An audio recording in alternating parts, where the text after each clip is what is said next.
Airbnb, a máfia, um serial killer.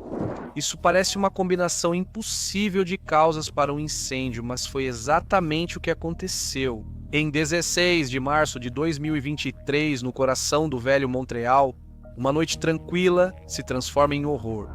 Chamas furiosas, sirenes de emergência soam e gritos desesperados por ajuda preenchem o ar. No dia seguinte, 7 pessoas estão mortas, e surgem perguntas sobre o que realmente aconteceu naquela noite. A Place de Ville está no centro histórico do velho Montreal e tem papel especial na história do bairro. Seus caminhos de paralelepípedos e charme revelam o rico passado da região. Prédios centenários permanecem como testemunhas do tempo. Moradores e visitantes se reúnem aqui. Eles vêm para absorver o patrimônio cultural e arquitetônico que define a velha Montreal. Um hóspede do Airbnb relaxa em um prédio centenário, aproveitando o silêncio. De repente, gritos no corredor chamam sua atenção. Ele se levanta e vai até a porta. Lá ele encontra chamas e fumaça. O pânico toma conta. Ele corre pelo apartamento com o coração disparado. Ele não entende o que está acontecendo lá fora. Ele só sabe que precisa sair rápido. Como muitos prédios neste bairro histórico, não há janelas, então ele não consegue ver nada. Preso, ele sente o cheiro de fumaça e ouve os socorristas, mas não acha uma saída para a segurança. O fogo ameaça as velhas vigas de madeira que sustentam o prédio há séculos. Sirenas e o som das viaturas de emergência preenchem o ar enquanto bombeiros e paramédicos chegam rapidamente. A situação é grave e eles precisam agir rápido. O prédio William Watson, ou GOV, foi construído em 1890, abrigando inicialmente escritórios de uma empresa de flores. Na década de 1980, ele virou unidades residenciais. Registros mostram que, em 2009, Emile Benamori, um advogado com um histórico controverso, comprou o prédio. A aquisição ocorreu entre rumores de negócios ilegais e depois gerou intensa investigação. Havia 15 unidades 12, das quais eram alugadas permanentemente como Airbnbs, apesar de esse tipo de aluguel ser ilegal no velho Montreal. Isso se mostraria crucial nas operações de resgate que se desenrolavam. Bravos bombeiros e equipes de resgate não perderam tempo. Eles sabiam que cada segundo contava. Helicópteros rugiam acima, lançando luzes pela fumaça densa e sufocante. Eles corriam contra o tempo para controlar as chamas, salvar vidas e evacuar quem estava preso. Quando os bombeiros chegaram pela primeira vez, havia chamas saindo pelas janelas, havia várias pessoas presas nas janelas no telhado. Então, pelo menos 4 pessoas foram resgatadas com escadas de solo, outras pessoas foram resgatadas por escadas aéreas. Uma pessoa está desaparecida e sem contato, mas não sabemos quantas mais podem estar nessa situação. Vários apartamentos também eram alugados pelo Airbnb. Mas não era apenas uma pessoa desaparecida. 6 hóspedes do Airbnb estavam desaparecidos. Entre eles estava Charlie Lacroix, 18, que ligou 2 vezes para o 911 pedindo ajuda. No dia seguinte, as autoridades anunciaram oficialmente que era possível que mais pessoas estivessem dentro do prédio. Os bombeiros afirmam que algumas unidades eram do Airbnb, dificultando saber quantas pessoas estavam no local. Um morador que preferiu não se identificar afirmou que das 15 unidades, 12 eram para aluguel de curto prazo. Apesar de as famílias terem dito publicamente que seus entes queridos estavam hospedados nos Airbnbs, as autoridades só confirmaram isso dias depois. A equipe de resgate usou drones com infravermelho para localizar corpos. Diante do estado do prédio, perderam-se as esperanças de encontrar sobreviventes. O prédio já era vulnerável antes do incêndio, e os danos complicaram ainda mais a operação.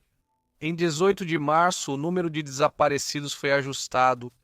Os 6 hóspedes desaparecidos do Airbnb reconheceram que a idade e a estrutura do prédio dificultaram a entrada dos socorristas. Para famílias e amigos dos desaparecidos, foi uma espera longa e dolorosa. Eles montaram uma vigília improvisada do lado de fora da área, onde se reuniam todos os dias. 2 dias depois, o corpo da primeira vítima foi removido. Não tem como eu te dizer quando. Não podemos garantir que isso sequer será possível. Estamos dedicados a encontrar todas as pessoas desaparecidas. Mas você viu a situação, viu os escombros, vai ser difícil. O risco de desabamento era alto Por isso, guindastes e drones desmontaram o prédio histórico tijolo por tijolo, andar por andar, para localizar as vítimas. Uma das sobreviventes veio à tona para contar sua história. Começamos a ver as chamas alaranjadas e a luz laranja vindo debaixo da porta, junto com o som do fogo crepitando. Meu marido quebrou a janela com uma bota e saímos por ela. Por ali, nesse momento, ninguém sabia que a razão para o incêndio era muito mais sinistra do que qualquer um poderia imaginar. A Airbnb preferiu não comentar sobre a tragédia, apenas disse que iria remover todos os aluguéis não registrados em Quebec.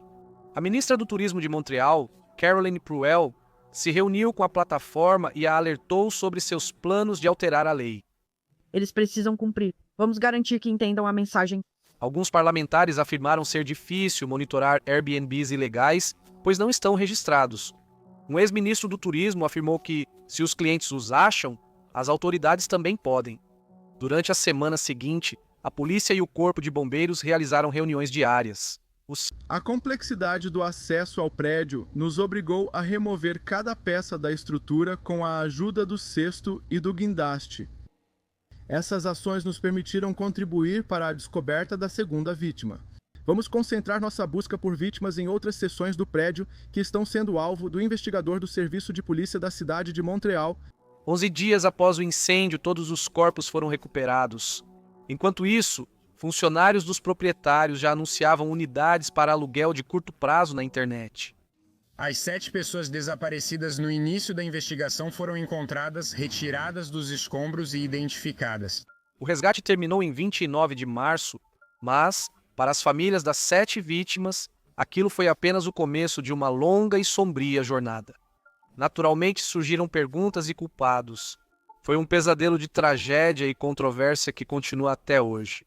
É importante notar que Montreal proibiu aluguéis no estilo Airbnb em áreas históricas já em 2018. Isso foi feito para preservar o caráter local do distrito e incentivar o uso residencial diversificado. Então, como havia uma dúzia de anúncios no prédio, o dono do imóvel, Émile Benamori, responsabilizou o inquilino pela operação do Airbnb e afirmou desconhecê-la. Mas reportagens sugerem que o proprietário estava ciente e disposto a fazer vista grossa em troca de uma parte dos lucros. Alugar apartamentos para viajantes era lucrativo, por isso anfitriões de aluguel de curto prazo aceitavam pagar aluguéis mais altos.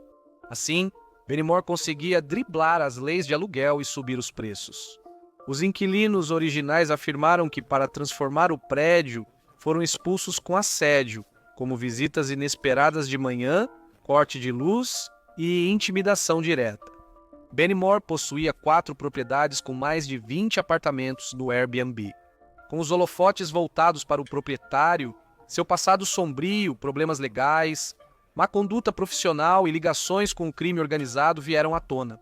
Benimor era advogado e tinha entre seus clientes membros da organização Ressuto, que faz parte da máfia de Montreal. O nome de Benimor apareceu várias vezes em documentos judiciais após uma grande operação policial. Ele também se envolveu em práticas jurídicas controversas, como pressionar adolescentes a se declararem culpados por assalto à mão armada, o que anulou a condenação. E não parou por aí. Em 2021, Benimor admitiu sonegar impostos ao não declarar cerca de $470 mil em renda. Houve muita especulação de que os 21 cheques depositados em uma conta bancária pessoal estavam ligados à sua posse de aproximadamente 20 imóveis no Airbnb. Para muitos, parecia que Benamori faria qualquer coisa por lucro, mesmo que fosse em troca de vidas humanas. De acordo com aqueles que se manifestaram após o desastre, ele era implacável em todos os aspectos. A Airbnb foi informada sobre o estado do prédio um ano antes do desastre, quando uma mulher hospedada no edifício do Velho Montreal entrou em contato com eles. Ela expressou preocupações sobre a segurança da unidade e possíveis aluguéis ilegais no Airbnb. Entramos no quarto. Imediatamente cheirava muito a cigarro. Muito, muito forte. Então, a primeira coisa que pensei foi, deixa eu abrir uma janela, porque eram janelas que podiam ser abertas, mas todas estavam coladas. O que o Airbnb fez nessa situação? Eles responderam com um e-mail dizendo: todas as suas preocupações foram anotadas e relatadas. Nenhuma ação legal foi tomada. Após o incêndio, os mesmos hóspedes entraram em contato com o Airbnb novamente, indignados, dizendo, abre aspas, este é o mesmo prédio sobre o qual fiz reclamações e pedi que vocês investigassem como um Airbnb inseguro. Ela recebeu uma resposta automática que dizia, abre aspas, sentimos muito pela sua má experiência em nossa plataforma. O ex-inquilino Joseph Brockman também teve uma experiência terrível. Isso aqui é uma armadilha de incêndio. É pequeno, esquisito, mas fofo. Foi tipo, caramba, sem janelas. Um vídeo circula nas redes sociais mostrando a ausência de janela na unidade. Aparentemente, a plataforma foi informada sobre isso pelo menos 2 vezes no ano anterior ao incêndio. O Airbnb retirou os anúncios não autorizados após o incêndio, mas já era tarde para as famílias que perderam parentes. Mas por que o Airbnb não agiu antes? Também veio à tona que havia ainda mais problemas com o prédio. Embora parecesse bem cuidado por fora, por dentro era inseguro. Houve várias violações do Código de Incêndio entre 2009 e 2018. Moradores relataram falta de detectores de fumaça e placas de saída. A coisa que temos repetido, o que mais repetimos provavelmente nos últimos dias foi que uma simples bateria em um alarme de incêndio. E ele estaria aqui. Os alarmes de incêndio eram silenciosos e fora das normas. Estruturas bloqueavam as saídas de emergência. E, claro, havia os apartamentos sem janelas. Antes da tragédia, o Corpo de Bombeiros apontou falhas nas rotas de fuga devido a uma reforma que ignorou a segurança dos moradores. Não se sabe se isso foi acompanhado depois disso. A comunidade questionou a interrupção das inspeções, mas o chefe dos bombeiros negou as alegações. Quando temos realmente certeza de que há uma infração que coloca a segurança em risco, tomamos uma ação imediata e forçamos o cumprimento, ou, em casos extremos, obrigamos a adoção de medidas suplementares.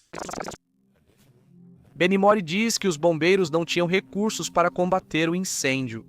Eles também teriam ignorado seus avisos sobre pessoas presas em aluguéis do Airbnb. Como os anúncios não eram permitidos, os socorristas não poderiam saber que havia aluguéis de curto prazo no prédio. Enquanto investigavam a causa do incêndio, ocorreu uma reviravolta na história. A causa acidental já foi descartada.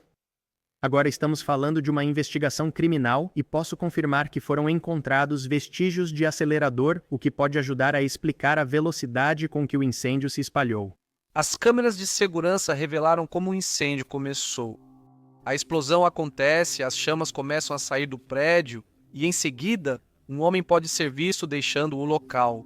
O suposto incendiário foi identificado como Denis Begin, um assassino condenado de 63 anos que estava foragido. Após fugir de uma instituição de segurança mínima em Quebec, ele entrou em diversas listas dos mais procurados. Begin ganhou fama como assassino do Halloween após atirar em um adolescente numa festa, usando uma máscara de goleiro.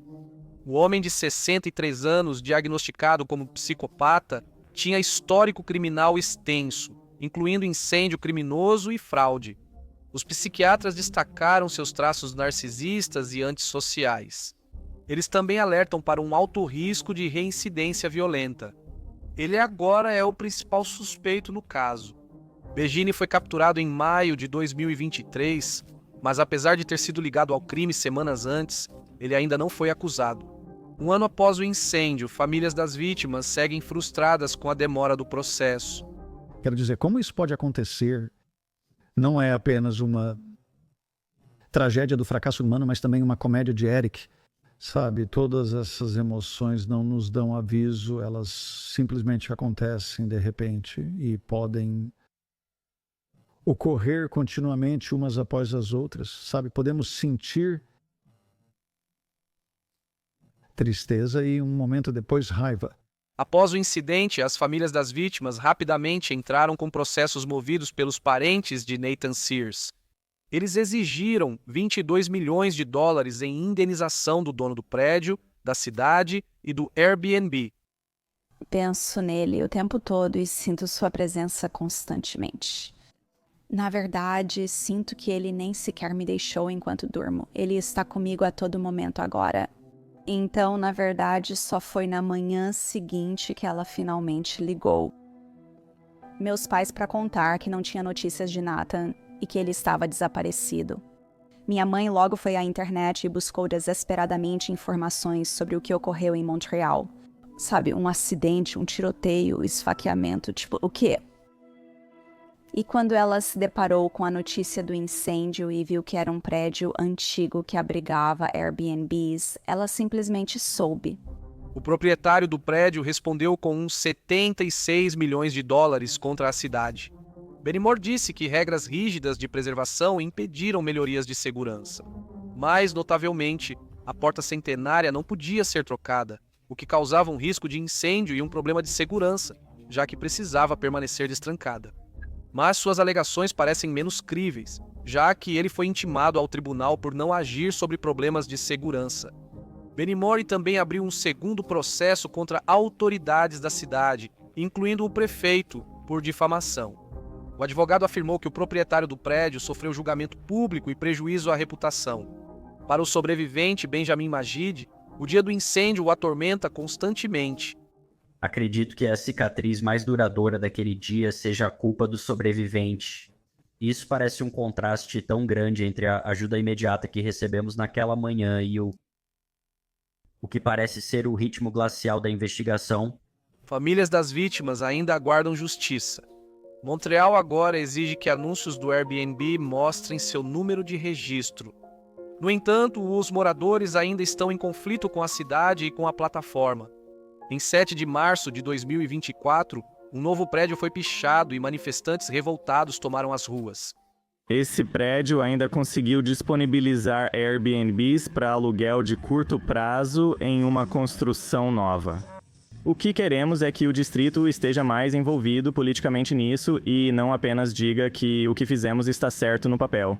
Queremos que eles percebam que isso está contribuindo para a crise de moradia neste momento. A sensação geral é que a cidade, o Airbnb e o proprietário do prédio fizeram muito pouco e muito tarde.